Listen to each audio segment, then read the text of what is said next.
All right, this looks like to be build number 4, video number 4. I think I'm ready to glue a bunch of this together. I've mocked up, I don't know, a third of the paneling, 2/3, maybe 50% of the paneling inside the vehicle, as was shown in the last video, and everything added up. But it gets hard to finish without knowing all of the dimensions based on the way I'm going to do it. And so I think I'm going to glue a lot of it together, or I guess the rest of the enclosure gets built here in the entrance of the garage, and then it'll just be a matter of getting some manpower to help me lift this enclosure up and hope that, there's no odd anomalies. It's all square.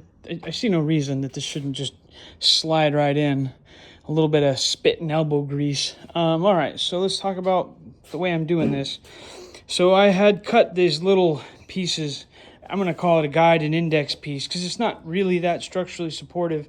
It just gives me a nice straight edge so that when this side panel goes down, I have something to butt firmly up against, and I can screw or even clamp to this guide board. This is just inherent because I used a 4x8 sheet, but the enclosure is only going to be, I guess, absolute outside horizontal dimensions are going to be 43.5 inches for an ID between the side panels of 42 inches. So anyway, I'm gluing that. Clamps are my best friend. The more clamps, the better.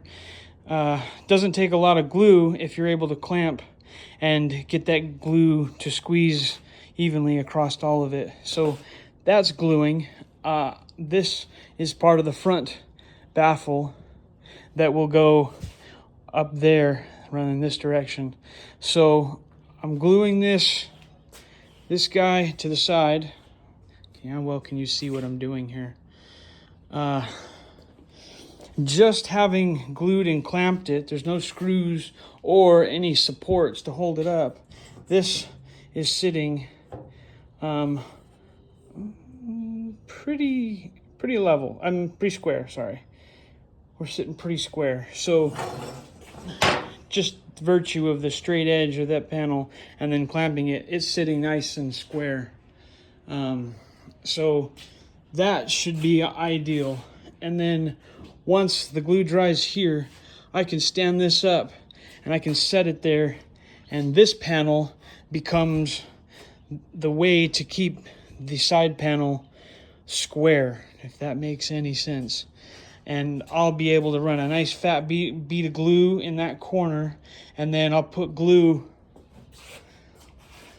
all over this, set it down, and then it'll support itself because this becomes a brace. And with clamps and maybe a few screws, I should be able to get that square and then let that dry.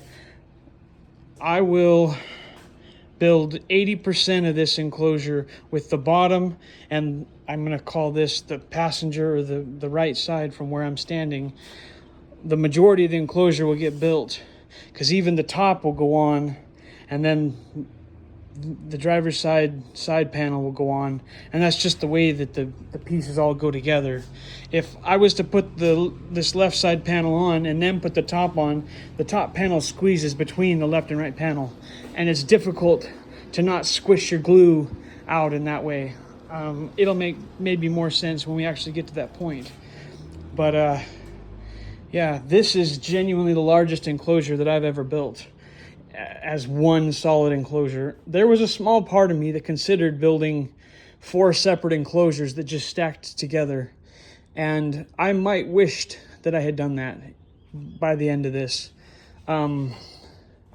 Guess we'll just have to see. So yeah, there's a little bit more insight. Let me try to think if there's, I've got another thing that might be interesting for you to see.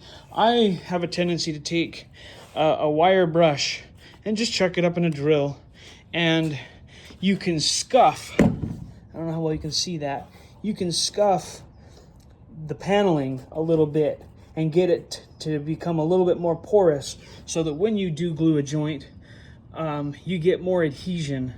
It is my experience or understanding that we're really only gluing to that. I mean, I think it's obvious, right? We're only gluing to this top piece of wood and hoping that the glue between these panels is as strong as everything else.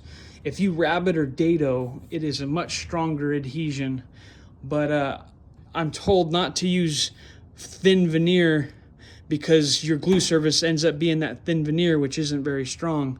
And so thin veneer plywood is not the best unless you rabbet or dado all of your joints, which honestly, that would be ideal. I don't have, it would be tedious enough. I'm not sure that I'm willing to take the time to do it. It would take me a long time.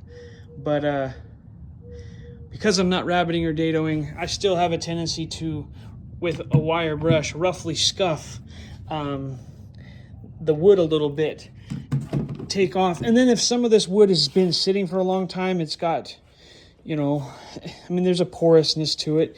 It's not that it collects impurities that prevent, it's not like a weld joint, but if I scuff it up a little bit, we can peel some of the dust, debris, and whatever material out. It's just like a way to clean the wood and sort of prep it for a nice solid glue. That's just a little, I don't know, tip or trick that I deploy, not always, but, you know, relatively often.